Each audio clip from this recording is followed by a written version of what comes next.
Hey guys, welcome back to our channel the Master minds.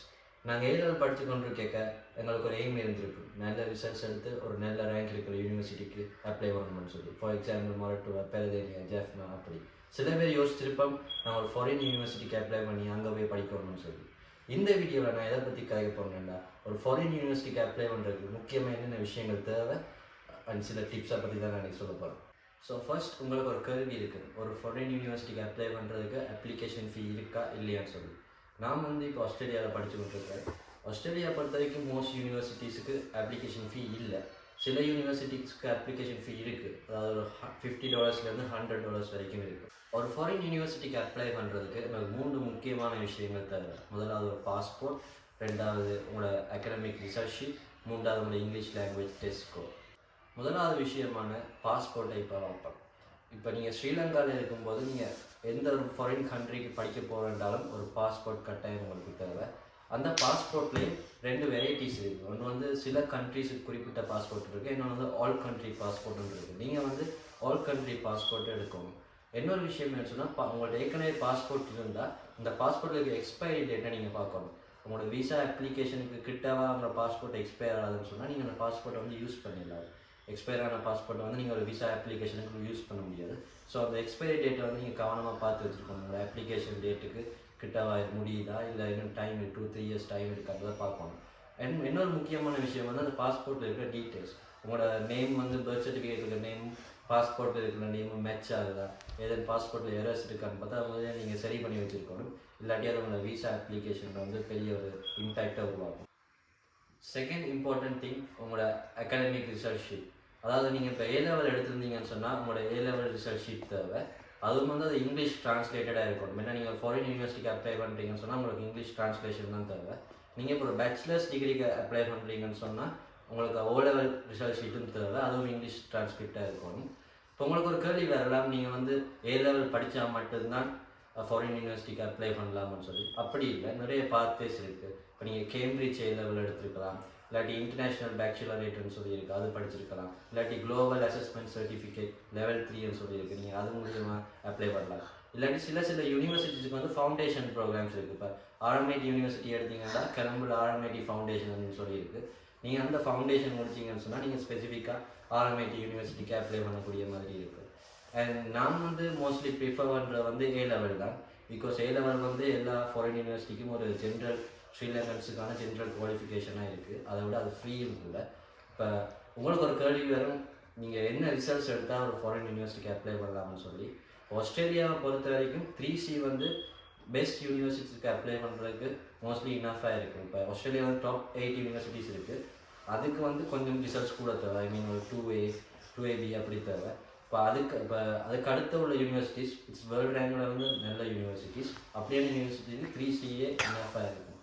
Okay guys, the third most important thing English language test score. நீங்கள் எந்த English speaking கண்ட்ரிக்கு படிக்க போகிறீங்கன்றாலும் ஒரு English language test நீங்கள் எடுத்துருக்கணும். அது IELTS இருக்கலாம், PTE இருக்கலாம், TOEFL இருக்கலாம். இப்போ அந்த டெஸ்ட்லேயுமே 2 வகை இருக்குது. ஒன்று அகாடமிக் இருக்குது, இன்னொன்று ஜென்ரல் ட்ரைனிங் இருக்குது. நீங்கள் ஸ்டூடெண்ட் விசாக்கு அப்ளை பண்ண போகிறீங்கன்னு சொன்னால் அகாடமிக் டெஸ்ட் தான் எடுத்துருக்கணும். நீங்கள் அந்த டெஸ்ட்டை நீங்கள் இப்போ A-level எடுத்துட்டோ இல்லை டிகிரி முடிச்சுட்டோ நீங்கள் உடனே எடுக்கலாம். ஏன்னா அந்த டெஸ்ட் டெஸ்ட் டேட்லேருந்து 2 இயர்ஸுக்கு வேலிடாக இருக்கும். மோஸ்ட் ஆஃப் த ஸ்டூடெண்ட்ஸுக்கு பார்த்தீங்கன்னு சொன்னால் இந்த இங்கிலீஷ் லாங்குவேஜ் டெஸ்ட்டு பாஸ் பண்ணுறது தான் பெரிய பிரச்சனையாக இருக்கும். 2-3 தடவை எடுக்கணும் அந்த டெஸ்ட். நீங்கள் ப்ராப்பராக ப்ராக்டிஸ் பண்ணால் ஒரு ஃபஸ்ட் டைம்லேயே எடுக்கலாம். அதுவும் இந்த இங்கிலீஷ் லாங்குவேஜ் டெஸ்ட்டுக்கு முக்கியமாக உங்களுக்கு தேவை உங்களோட பாஸ்போர்ட் இல்லாமல் நீங்கள் இங்கிலீஷ் லாங்குவேஜ் டெஸ்ட்டுக்கு அப்ளை பண்ண முடியாது. அதான் நான் பாஸ்போர்ட் உங்களுக்கு முதலே சொன்னேன். நான் IELTSம் எழுதியிருக்கிறேன், PTEயும் எழுதியிருக்கிறேன். அதில் நான் மோஸ்ட்லி PTE ப்ரிஃபர் பண்ணுறேன். என்னன்னு சொன்னால், நான் கேள்விப்பட்ட வரைக்கும் PTE எழுதினாக்க ஈஸியாக பாஸ் பண்ணியிருக்கணும். அதை விட PTEயில் நிறைய வெரைட்டிஸ் ஆஃப் கொஷின்ஸ் இருக்குது. 2 எக்ஸாமே ஒரே ஸ்கில்லை தான் டெஸ்ட் பண்ணுது. ஆனால் PTEயில் நிறைய வெரைட்டிஸ் ஆஃப் கேள்வி இருக்கிற வழியாக நம்ம பாஸ் பண்ண ஈஸியாக இருக்கும்னு நான் நினைக்கிறேன். அப்ளிகேஷனுக்கு தேவையான இந்த 3 விஷயங்களை தவிர்த்து இன்னும் 2 இம்பார்ட்டன்டான டிப்ஸ் இருக்குது. அது உங்களுக்கு ஹெல்ப்ஃபுல்லாக இருக்குமென்னு நினைக்கிறேன். முதலாவது என்னென்னு சொன்னால் ஸ்டடி கேப். நீங்கள் ஃபாரின் யூனிவர்சிட்டிக்கு அப்ளை பண்ணிக்கலாம். அந்த அப்ளிகேஷனில் கேட்பாங்க உங்களுக்கு 6 மந்த்ஸுக்கு மேலே ஸ்டடி கேப் இருக்கான்னு சொல்லி.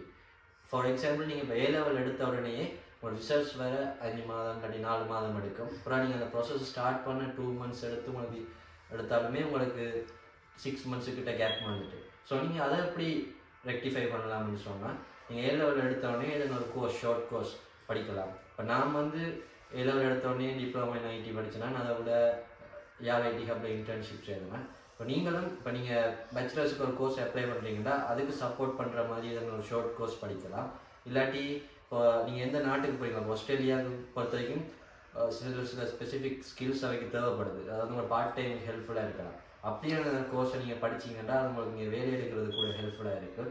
அப்புறம் நீங்கள் அந்த அப்ளிகேஷன் ப்ராசஸ் அப்போ அது இந்த டிரான்ஸ்கிரிப்டோ இல்லாட்டி இந்த சர்டிஃபிகேட்டே கொடுத்து நீங்கள் ஸ்டடி கேப் இல்லைன்றதை ப்ரூவ் பண்ணலாம்.